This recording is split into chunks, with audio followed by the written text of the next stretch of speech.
আসসালামু আলাইকুম। আশা করি সকলে ভালো আছেন এবং সুস্থ আছেন। বর্তমান সময়ে সোনালী ব্যাংকের মেয়াদি আমানত বা স্থায়ী আমানত বা ফিক্সড ডিপোজিট যেটাকে বলা হয়, সেখানে কি পরিমাণ টাকা রাখলে কি পরিমাণ লাভ পাবেন বর্তমানে আপডেটেড রুলস বিবেচনায় চলুন সেটা দেখে আসি। তো স্থায়ী আমানত বা মেয়াদি আমানতে ৩ মাস ও তদূর্ধ্ব, অর্থাৎ ৩ মাস থেকে ৩ মাসের বেশি কিন্তু ৬ মাসের কম সময় রাখলে আপনারা ৮.25% হারে পূর্ণ নির্ধারিত যে মুনাফার হারটা দেওয়া হয়েছে সেটা পাবেন। ৬ মাস কিন্তু তদূর্ধ্ব কিন্তু ১ বছরের কম সময়ের জন্য রাখলে ৮.৫০% রেট যেটা পূর্বনির্ধারিত সেটা দেওয়া হবে। ১ বছর ও তদূর্ধ্ব কিন্তু সর্বোচ্চ ৩ বছরের জন্য রাখলে ৮.৭৫% হারের রেট পূর্বনির্ধারিত যেটা সেটা দেওয়া হবে। ভিডিওটি সম্পূর্ণ কন্টিনিউ করার আগে চ্যানেলে নতুন হলে সাবস্ক্রাইব করে দিবেন, এরকম ব্যাংকিং রিলেটেড ভিডিওর আপডেট যাতে অতি সহজেই পেয়ে যান। তো বর্তমান সময়ে সোনালী ব্যাংকে যদি আপনি টাকার পরিমাণ দেখেন তাহলে ১১ লক্ষ দিয়ে দেখাইছি। মাস বা সময় এই ক্ষেত্রে প্রথমত ৩ মাস, রেট ৮.25%, যেহেতু ৩ মাসের জন্য আমরা পূর্বেই জানলাম। লাভের পরিমাণ এখানে ১১ লক্ষ টাকা ৩ মাসের জন্য রাখলে ২২,৬৮৮ টাকা পাওয়া যাবে লাভের পরিমাণ। এরপর 10% হারে আয়কর কাটবে, অর্থাৎ আপনি অ্যাকাউন্ট করার সময় রিটার্ন স্লিপ যদি দেন তাহলে আপনার 10% হারে আয়কর কাটার পর এখান থেকে পাবেন ২০,৪১৯ টাকা। আর অ্যাকাউন্ট করার পরবর্তীতে রিটার্ন স্লিপ না দিলে 15% হারে আয়কর কাটবে, সেক্ষেত্রে আপনি ১১ লক্ষ টাকায় পাবেন ১৯,২৮৪ টাকা। এবং এই যে মুনাফাটার পরিমাণটা রয়েছে এটা কিন্তু ৩ মাস পরে দিবে। অনেকেই ভুল করেন যে মাসে মাসে মুনাফা দিবে নাকি, এই বিষয়টা জানতে চান। তো এই বিষয়টা আমি ক্লিয়ার করে নিলাম। তারপর ১১ লক্ষ টাকায় ৬ মাস সময়ে ৮.৫০% হারে রেটে, সেক্ষেত্রে ৪৬,৭৫০ টাকা। 10% হারে আয়কর কাটার পর ৪২,০৭৫ টাকা।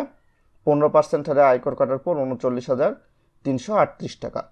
ভিডিওটা খুবই গুরুত্বপূর্ণ, তাই ভিডিওটা আপনি আপনার টাইম লাইনে শেয়ার করে রাখতে পারেন। এছাড়াও আপনি 12 মাস মেয়াদি যেটা রয়েছে সেক্ষেত্রে ১১ লক্ষ টাকায় ৮.৭৫% রেট, সেক্ষেত্রে লাভের পরিমাণ ৯৬,২৫০ টাকা। 10% আয়কর কাটার পর এখানে দেখতে পাচ্ছেন ৮৬,৬২৫ টাকা। 15% আয়কর কাটার পর ৮১,৮৩১ টাকা। অনেকেই যেটা করতে চান যে হচ্ছে ৩ মাসের জন্য এফডিআর করলেন, পরবর্তীতে যদি টাকা না তোলেন তাহলে কি এফডিআরটার মেয়াদ শেষ হয়ে যাওয়ার পর আপনার টাকা কি নিতে যেতে হবে নাকি না নিতে গেলে প্রবলেম হবে।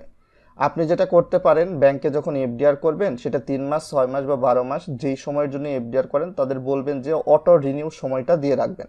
তো অটো রিনিউ যদি সময়টা দিয়ে রাখে তাহলে ৩ মাস বা ৬ মাস বা ১২ মাস যেই সময়ের জন্য আপনি এফডিআর করেন, সাপোজ ৬ মাস শেষ হয়ে গেলে সামনের আরও ৬ মাসের জন্য অটো রিনিউ হবে। আপনি যদি এফডিআর এর মূল এবং মুনাফার টাকাটা তুলতে যেতে না পারেন, আর আপনি যদি মনে করেন যে হ্যাঁ আমি তুলতে যাব, সেক্ষেত্রে আপনি চাইলে বলতে পারেন যে আপনি অটো রিনিউ দিবেন না।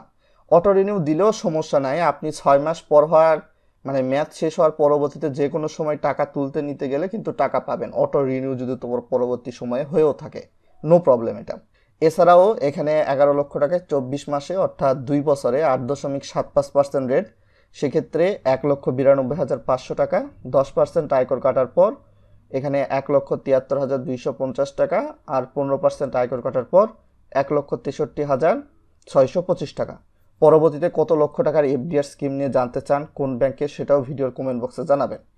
এছাড়া ৩৬ মাস মেয়াদিতে অর্থাৎ ৩ বছরে ১১ লক্ষ টাকায় ৮.৭৫% রেট এবং লাভের হার এখানে দেখতেই পাচ্ছেন পরিমাণটা আপনি পাবেন ২,৮৮,৭৫০ টাকা। 10% আয়কর কাটার পর আপনি পাবেন ২,৫৯,৮৭৫। আর 15% আয়কর কাটার পর আপনি ২,৪৫,৪৩৮। এবং আপনি যখনই ১০ লক্ষ টাকার বেশি এফডিআর করবেন সেক্ষেত্রে আপনার যেহেতু ১১ লক্ষ টাকার চার্ট দেখানো হয়েছে, সেক্ষেত্রে কিন্তু আবগারি শুল্ক মিনিমাম ৩,০০০ টাকা কাটবে। তো আবগারি শুল্ক এটা সরকারি চার্জ, এটা বছরে একবার দিতেই হয়। এবং এই যে আবগারি শুল্ক আপনার ১০,০০,০০০ টাকা থেকে ৫০ লক্ষ টাকা পর্যন্ত থাকলে ১ বছরের মধ্যে বা স্থিতি বা আপনি জমা দিলেন উত্তোলন করলেন, এভারেজ স্থিতি যদি ১১,০০,০০০ থেকে ৫০ লক্ষের মধ্যে থাকে তাহলে আপনাকে ৩,০০০ টাকা দিতেই হবে। এটি হলো বাধ্যতামূলক আবগারি শুল্ক। অ্যাকাউন্ট করার জন্য কি কি লাগবে চলুন সেই বিষয়টা এখন দেখে আসি।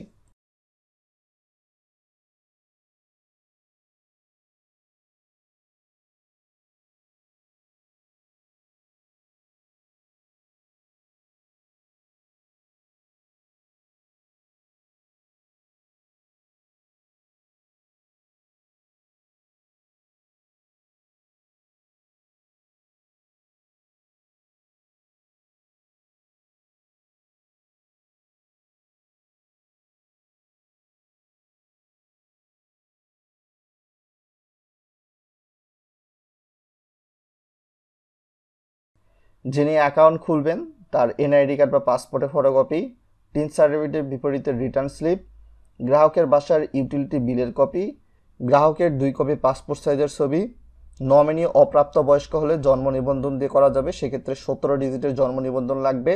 আর প্রাপ্তবয়স্ক হলে সেক্ষেত্রে এনআইডি কার্ড বা পাসপোর্টের ফটোকপিতে করা যাবে। আর নমিনির 2 কপি পাসপোর্ট সাইজের ছবি, যা গ্রাহক কর্তৃক সত্যায়িত হতে হবে। এছাড়া 10 লক্ষ টাকার বেশি ডিপোজিটে টিথ সার্টিফিকেটের বিপরীতে রিসেন্ট আপনি আয়কর রিটার্ন জমা দিয়েছেন, এই আয়কর রিটার্ন জমা দেওয়ার প্রমাণপত্র লাগবে, যেটা 2 নাম্বার ডকুমেন্টস। 10 লক্ষের মধ্যে থাকলে আপনার এই 2 নাম্বার ডকুমেন্টস প্রয়োজন নেই। সো এগুলাই ছিল বিস্তারিত আপডেট, এবং আপনাকে সোনালী ব্যাংকে একটা সেভিংস অ্যাকাউন্ট থাকতে হবে। সেভিংস অ্যাকাউন্টের চেকের পাতা দিয়েই মূলত এফডিআরটি করতে হয়। সো এগুলাই ছিল ইনফরমেশন। আরও কিছু জানার প্রশ্ন থাকলে ভিডিওর কমেন্ট বক্সে জানান।